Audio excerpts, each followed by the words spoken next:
Hey everybody, my name is Tim, and I want to talk to you today about music and recovery and being a sober musician. And, whether you're a musician or you follow a band or you're a music lover in general, the power of music is undeniable. There's that combination of dynamics and pitch and tempo and texture that form this unconscious language that can reach people at the deepest levels. And as a musician, it's an honor, for lack of a better term, to be able to be some sort of conduit to use the instrument of choice, which for me is bass, and being able to tap into the most visceral of emotions and be humble enough to share that. And to be humble, obviously, is to take your ego and kind of put it to the back. Unfortunately, for many years, I was addicted to alcohol and drugs. And as you all know, addiction is a disease of the ego. And you think of yourself more than others. The world revolves around you.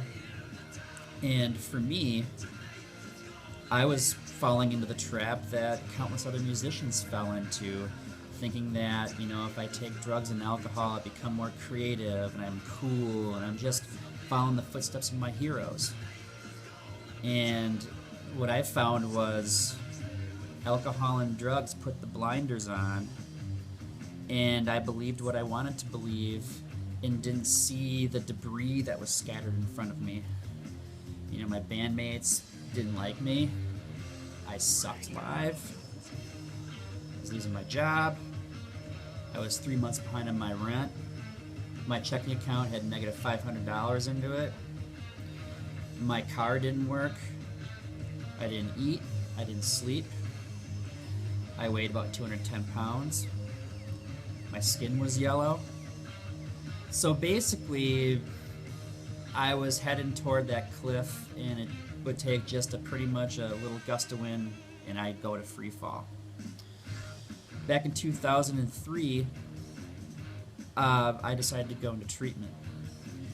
And while I was in treatment, I came to the realization that it could be a possibility that I would not be able to play music again, because being a musician and my addiction were kind of like this. They were almost married together, infused at its most complete.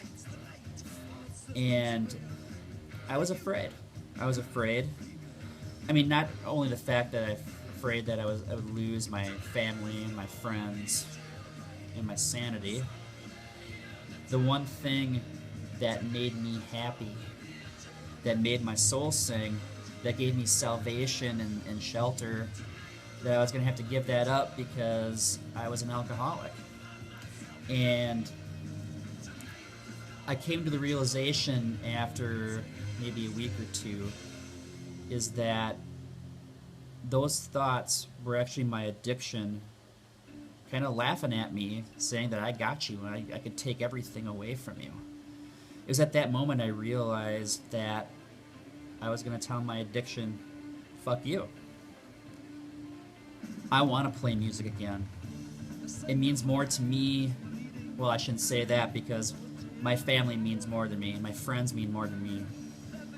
But music is definitely in that hierarchy. And I was going to do everything to make sure that I played music again. And it was tough. There's a lot of moments of crying and frustration and, pulling all my hair out to realize that that's what I really wanted, and I would do anything to do that again. And I remember the first gig I played sober was 2 months clean, and it sucked. It was terrible. My fingers didn't move anywhere that I wanted them to go to, but it was the best feeling in the world. to go up there and do something I truly loved and be sober and be humble. And a lot of times people will kind of doubt themselves, and I doubt myself. I still doubt myself, but I rock better, I rock harder, and there's a purpose now. And I do regret all those years of drinking and using drugs, because I didn't think I would ever meet my full potential as a musician. But now I have that opportunity to do it, and do it for me.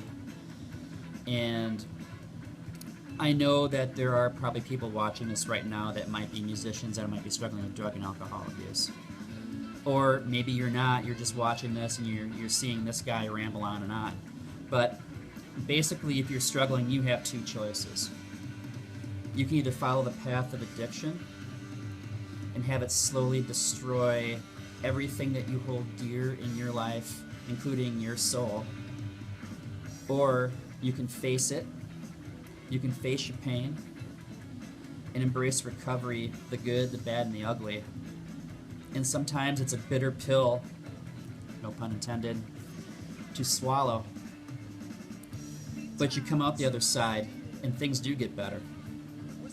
Am I the best musician in the world? No. I don't pretend to ever be anywhere near that faucet. Do I still struggle paying my bills every now and then? Sure I do. But the thing is, I have my mind, and I have my conscience, I have my soul, and I resolve to do better each day. From the morning I get up to the evening when I lay my head down, I'm clean, and I do that every day. If there's anything I can share with you, is that sobriety isn't a sentence, and sobriety isn't limiting. Sobriety opens up limitless possibilities. You just have to have the courage enough to go for it. So, live long, live strong, and be brave. Peace.